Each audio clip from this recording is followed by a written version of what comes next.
When Michelin arrived in the Philippines, it surprised many of us, not because of the stars or the fine dining names, but because it also found brilliance in the most familiar places. Places that smell like home, sound like laughter, and taste like comfort. We begin in Makati, the city of glass towers and grinding schedules.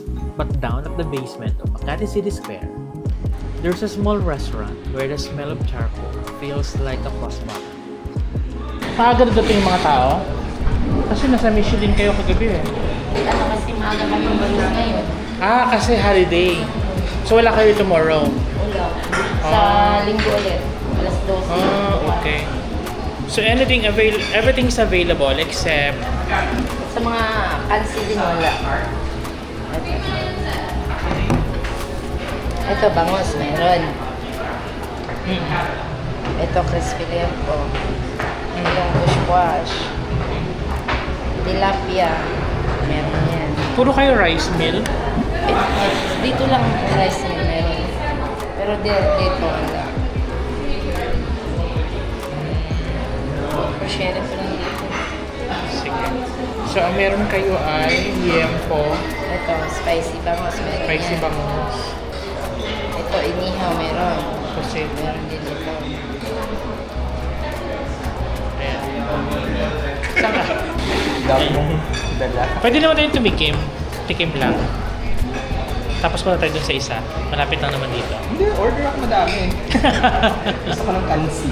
Number 1. Wala nga yata. Wala ba? Inasal lang daw yung wala. Ito pa yung maarte. Papakita ko yung shots.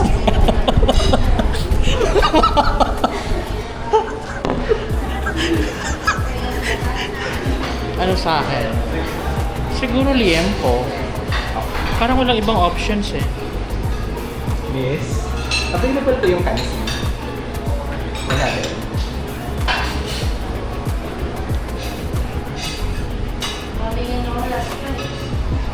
Maaga daw sila dinumog.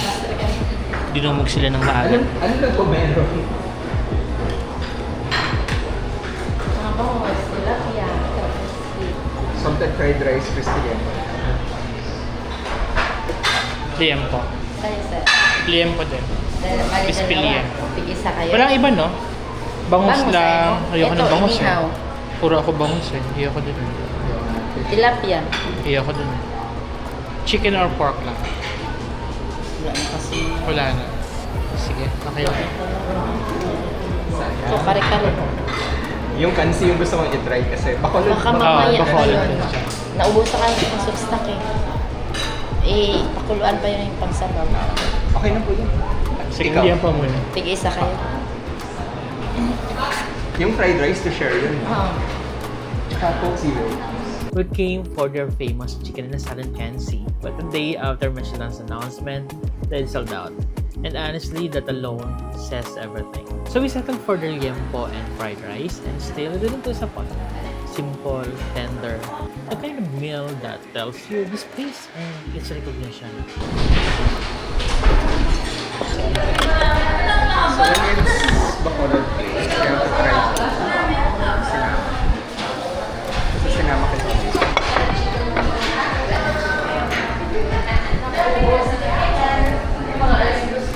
Pero pwede ba naman siya i-sinamak with toyo and herbs? Aga ko yung binuhod. I got this one. Ano lutong lola mo? Ah, talaga? Hindi, normal pritong bahay. Ano nasa niya?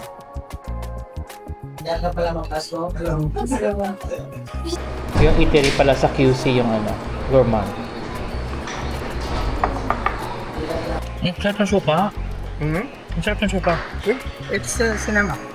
That's so you go to a Ilonggo place, you can always check the sinama.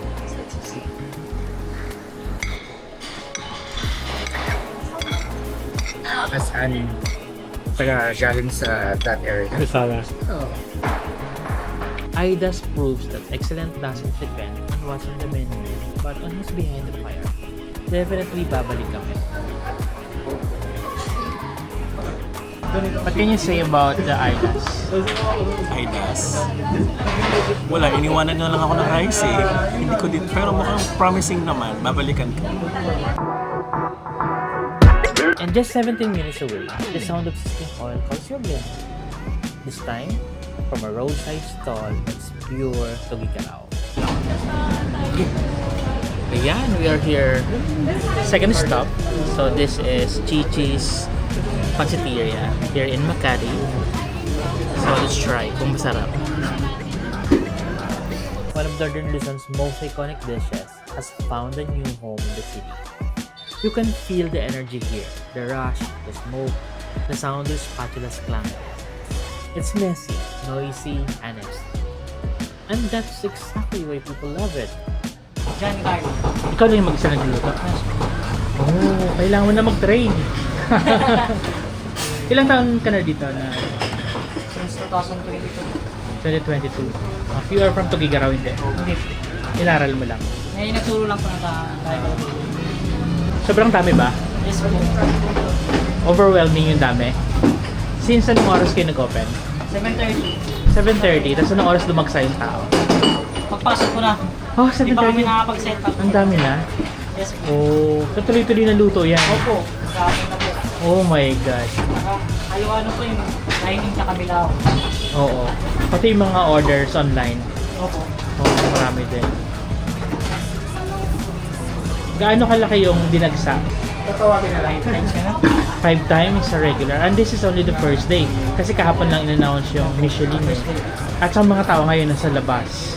'Di ba? Nasa provinces pa. So, malamang may Monday. Mas madami.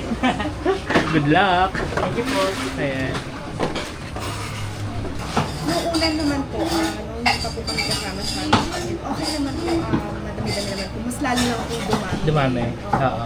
Parang ma-overwhelm po kasi sobrang dagsa po yung Oo. mga tao. Since this morning, since 7:30, Yes po, non-stop na siya. Non-stop na talaga siya. Kaya, irin po Oo. namin na. Correct. Oo. How much more by Monday? 'Di ba? So, you're preparing for that na? Dapat, opo. Okay. Nahanda na po namin. How long has this been operating? Since 2015. 2015. So, sa 10 years na po. Oh, 10 years na. Nung pandemic, medyo mahina po siya. Pero, ano pa rin naman po, kita pa rin. Ano yung preparation ninyo for the next week? And definitely tuloy-tuloy na siya. Forever na yan. Ayun po, yung sa, check na po namin, tinatansya pa rin po namin yung mga tao na dumarating. So, siguro magdadagdag sa mga ingredients, yung usual na nire-ready namin. So, ngayon, alam na namin ngayon kung ano yung mga ina-expect namin na ingredients na kung may kulang or Nice. Thank you. Michelin didn't come here for fine dining, it came for flavor.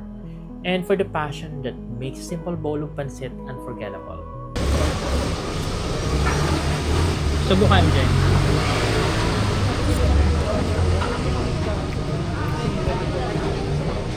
%20 na monetization yan sa akin.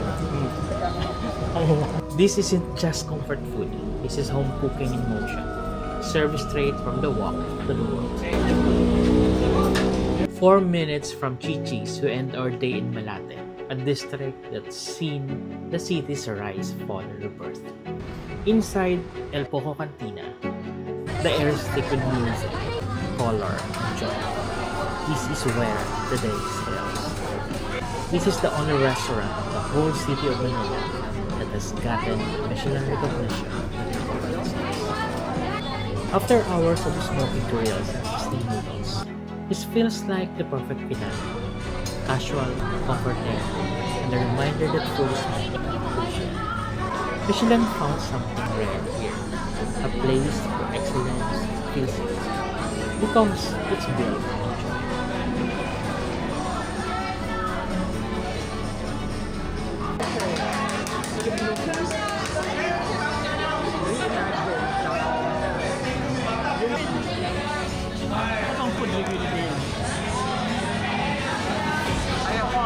Kaya siya walang Michelin select. Yung chef.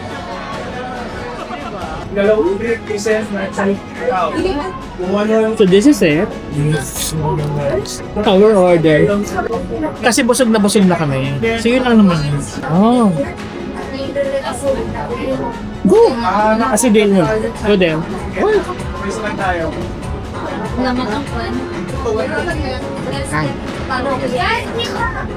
Thank you po. Sorry, yung magiging sa'yo. Ma'am, salamat po. Ingat po. Yun ko naman pare-pareho. You're like supposed to dip it in that though. Pero parang miss. I don't know how to eat this.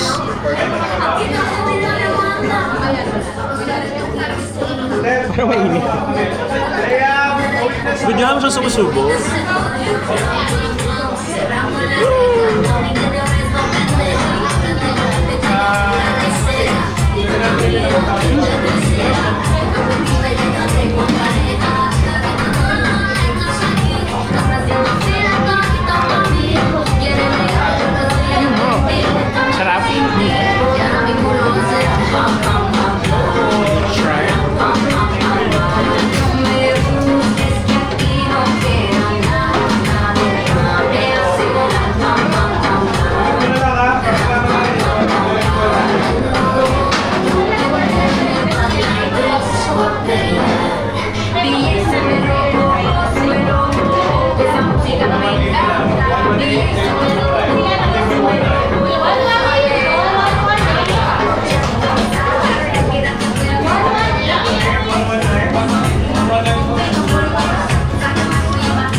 Sarap. Sarap.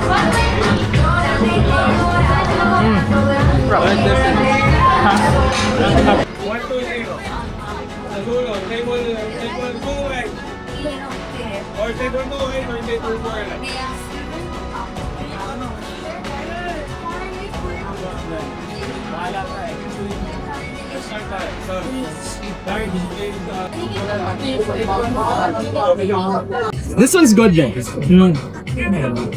Do you agree? Yeah. Why? Siguro ang baba ng expectations ko. Pero masarap. Ako wala akong point of comparison kasi I don't really eat Mexican. Pero as it is, susan. Ako hindi ako mahilig sa mga burrito. Pero mas nasarapan ako. Ako mahilig sa mga cheese. Magkano sa? Coke. Mura lang. Mahal pa yung Coke. Ano bang 390. mas makakita ko sa mga agave, mga ganun. Masarap pa to. This one is really good and affordable. Very affordable. Nice yung place. Yeah? Yes. Hindi ko lang kung ano itsura niya si Morley. Maganda naman yung color. Siguro mawawala na.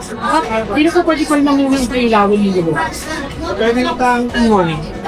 Oo, kasi binla ko yung email ni Michelin. I thought it was a phishing scam. Yeah. So I did block it. And then only to find out on the award night that we won. Yeah. We didn't have any idea. And that's basically the story. Yeah. Basically the story of how we are right now. And I guess we are a Michelin Guide restaurant. Yeah. And thank you for being here. Thank you. Masarap yung food. Salamat po. How was it? I think today it's times 3 of what were usual services. Yeah. So, medyo deads na kami, but you know, the things we do for the love of the food. You open since what time? We're 10 a.m. to 11 p.m. But Okay. tonight we're closing at 9. 9 p.m. Yeah, because of the undas. We have to Yeah. spend. Are you ready for Monday? Because this is definitely going. Yeah, A lot probably. of buzz. Who knows? Today we just win the day, and tomorrow's problem is for tomorrow. Yeah. There you go. Thank you Congrats very again. much. Congrats Salamat again. po, salamat. Thank you. Thank you so much. Gusto mga takeouts. Thank you po, ingat. Thank you.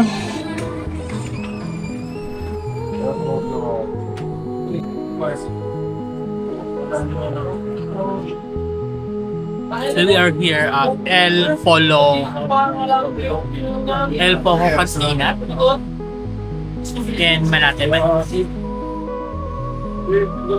This is our third Michelin guide selected restaurant for today. So inuuna namin yung pinakamura. So that's why dito tayo ngayon. So we just came from Aida's Chicken in Makati as well as the Chie's Panciteria also in Makati City. This is actually just 4 minutes away from Chie. From a basement grill to a roadside walk to a bar bathed in neon, today's journey proves that world-class flavor doesn't always need fine-tuning. The Philippines isn't just catching up to Michelin, we are redefining it. Because here, excellence doesn't live in stars, it lives in stories. I'm Valendez, and this is Michelin on a Budget. Because in the Philippines, world-class taste doesn't always come with a world-class price tag.